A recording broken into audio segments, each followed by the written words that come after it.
Today's day is the National League preview, so let's do it.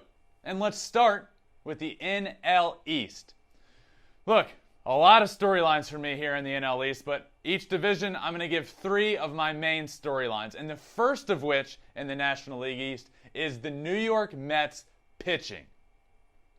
And look, this one has already kind of taken a little bit of a turn with Jacob deGrom. But for me, it is the Mets pitching staff health.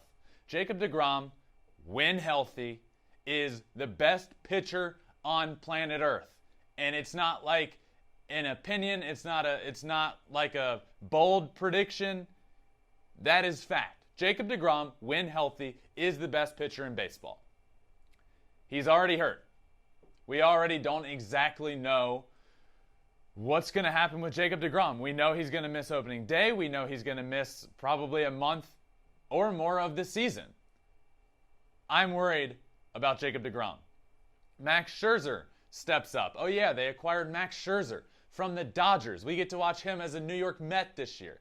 Well, are we going to watch him on opening day? I don't know. It comes out literally the day after the deGrom news. It comes out that Scherzer's dealing with a little hamstring issue and wasn't going to make his last scheduled spring training start, and then was going to test it out in a bullpen. So is he even going to start opening day? So one of my key storylines to who's going to win the NL East is, can the Mets pitching staff stay healthy?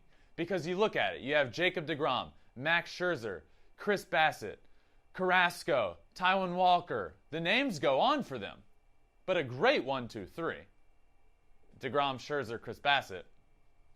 But now we're already looking at a struggle there. We're already looking at deGrom missing time. When is Scherzer going to come back? So for me, big factor in the NL East is this Mets pitching staff and how healthy they're going to be. Let's look at another storyline in the NL East. Matt Olson replacing Freddie Freeman. That's right, Freddie Freeman, the longtime Brave, the Brave legend. He is. Freddie Freeman was the face of the Atlanta Braves. He's gone. They did not re-sign him. He has gone to the Dodgers. So what did the Braves do? Well, the Braves are coming off a World Series victory. The Braves are World Series champions. They lose Freddie Freeman. They get Matt Olson. Traded for him from the Oakland A's. Traded for him and then signed him to his long-term extension. Look, I love this. I love this Atlanta Braves team. Yes, you lose the face of your franchise. But I'm here to say right now that not only did the Braves replace Freddie Freeman, and look, it is impossible to replace a guy like that. You know, tit for tat, it is impossible to just, we're just going to bring him in. Freddie Freeman is one of the best first basemen in baseball, but so is Matt Olson. They trade for him. They extend him for years. They have their first baseman of the future. He is perhaps the best defensive first baseman in baseball. He hits absolute bombs. I was in Atlanta for the World Series. That chop house that they have up on the right field concourse is awesome. It's beautiful. Those sliding glass doors that they have are in jeopardy. Matt Olson will put some dents in that building. He is that good. Now, like I said a minute ago, you can't compare the two. He might be just a slight step back from Freddie Freeman right now. But for the future of this Braves team, you have to be excited about this move. Matt Olson is an Atlanta native. From there, from the area. He's a Georgia guy. Now you get to add him to the team.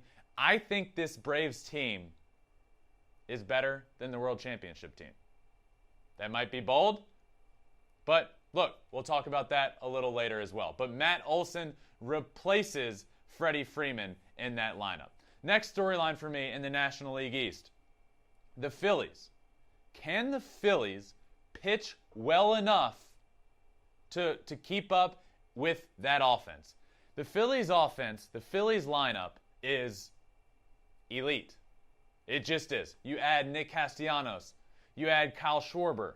You pair them with the reigning NL MVP, Bryce Harper. This lineup is dangerous. So can the pitching match the offense? Now, I'm not saying match it, like be as good. I think the Phillies offense has a chance to be a top 5 offense in baseball. I can't sit here right now and tell you that the Phillies pitching staff has a chance to be the top 5 in baseball. I don't believe that. But can they pitch well enough to just support the offense? And the answer for me is I believe they can.